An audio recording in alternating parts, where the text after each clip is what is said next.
Mic check. Everyone can hear me, yeah? Thank you very much. My name is Farid. I'm part of an organization called Ruang Rupa in Jakarta, Indonesia. It's nice to be here in a city where hills are alive with the sound of music. So thank you again for that. Disclosure, I changed my presentation on the way here because I realized it's impossible for me to actually present what I originally intend in 15 minutes.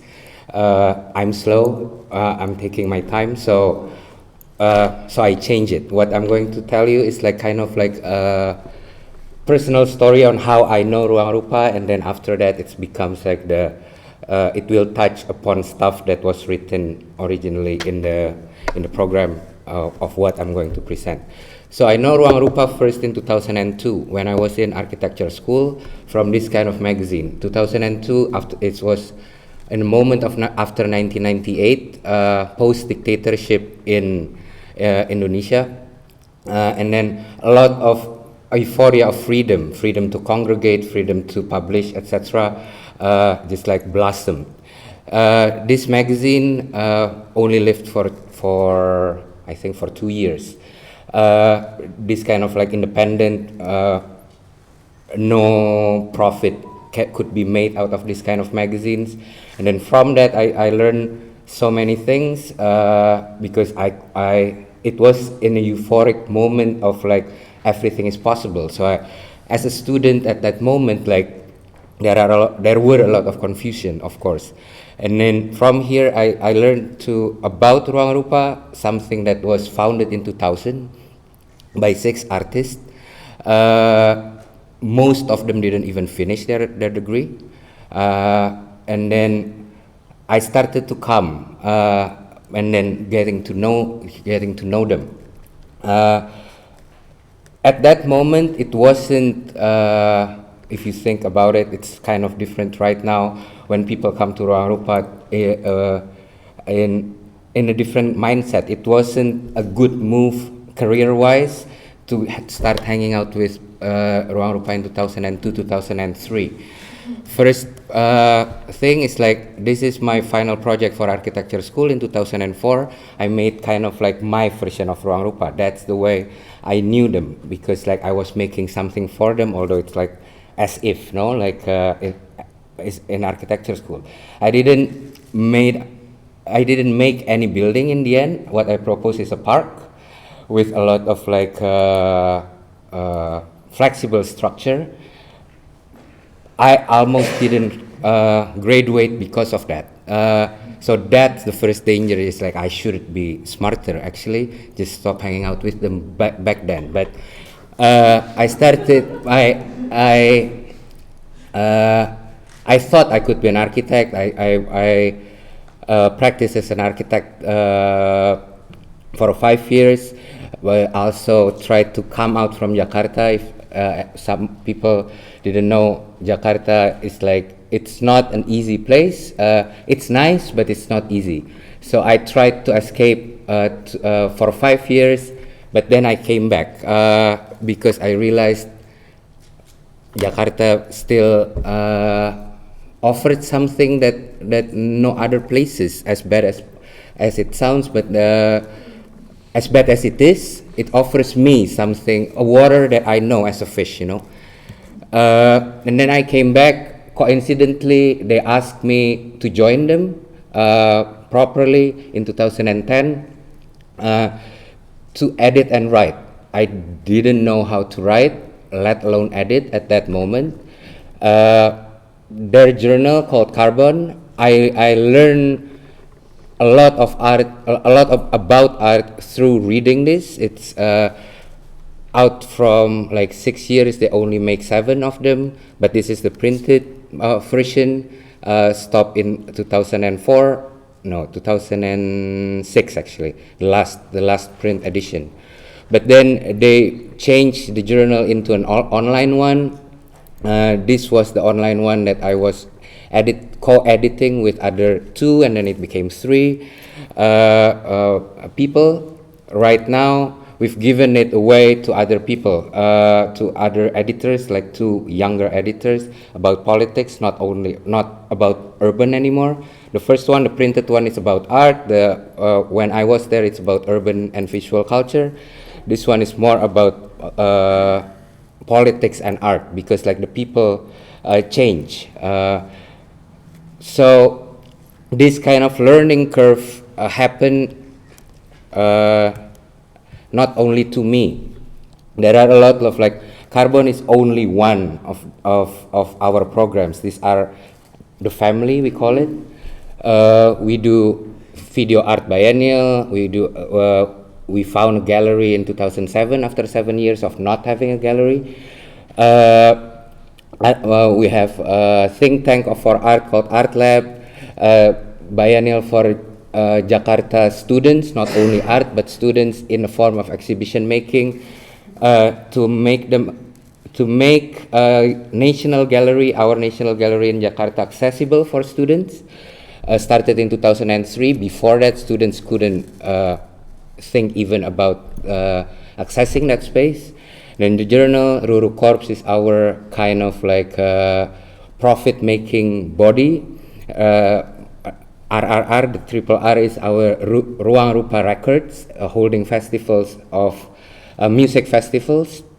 That some of it you saw in Gabriela, the venue you saw in Gabriela first presentation. So thank you for that. You've been like super generous in your presentation to us. Shop, of course, our myth making machine. We couldn't sell our work. None of us are good painters, so we just like sell it by making merchandises, etc., etc. Radio, we have kids, because like lately after 2010, I think we grew up. We're not young anymore.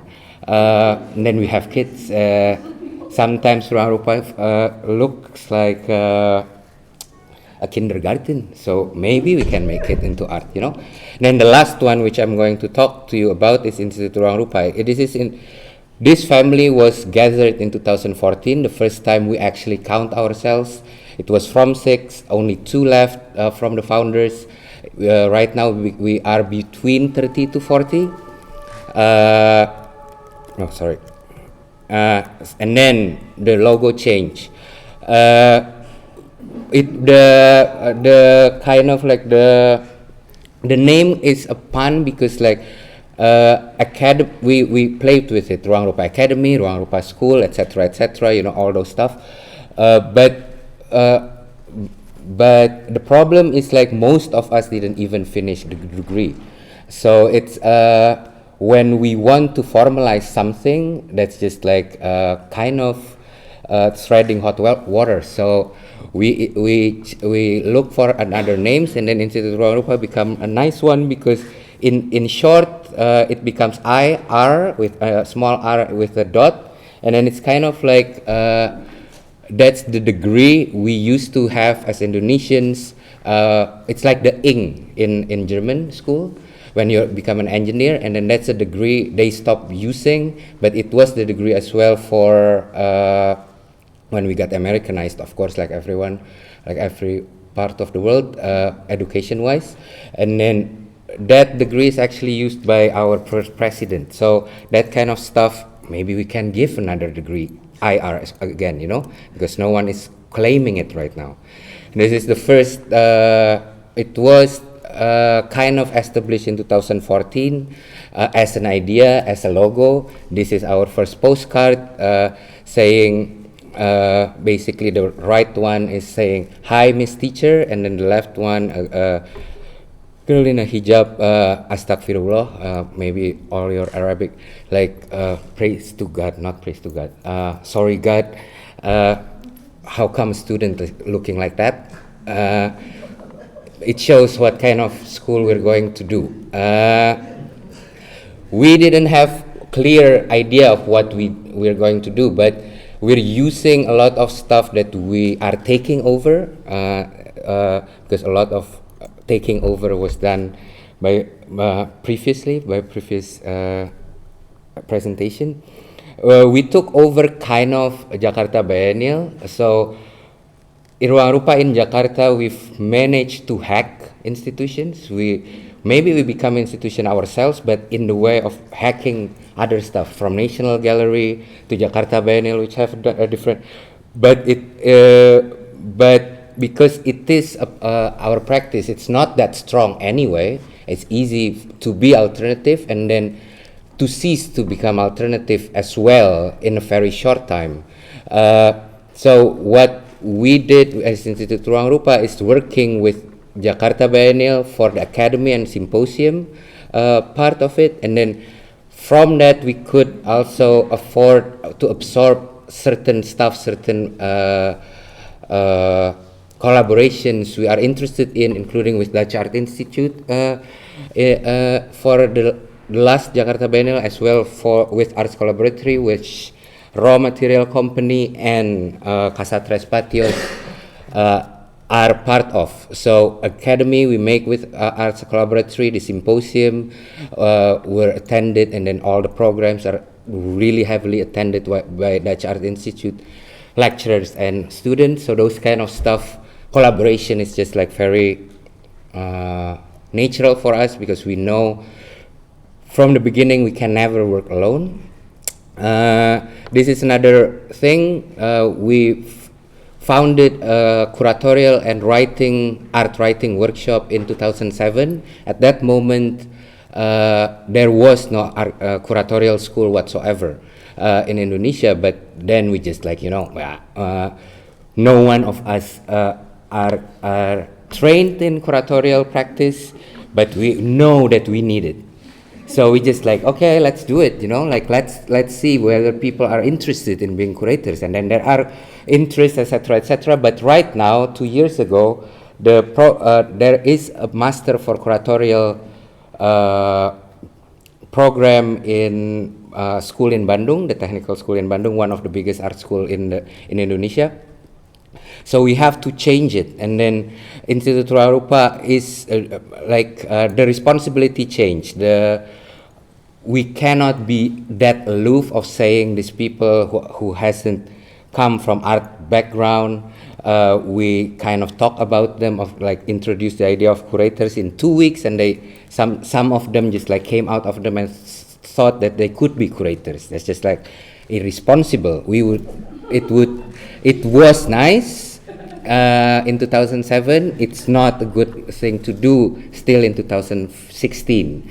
So we're changing that kind of stuff. Institute Ruang Rupa is actively doing that. And then the other part is related to Sonsbeck, which was mentioned by Gabriela before in Arnhem. There are kind of and this is also touching upon taking over, taking seriously, and being taken over. What's the difference is kind of difficult from yesterday. Sonsbeck saw us. Right now, this is for Aichi Triennale, which is going to open in 13th of August, so kind of next week, where 10 of us will come to Nagoya, and then each of us is responsible to teach a class for the duration we're staying there. That's how we test another thing in Institute Ruang Rupa, whether we can use ourselves in a different context,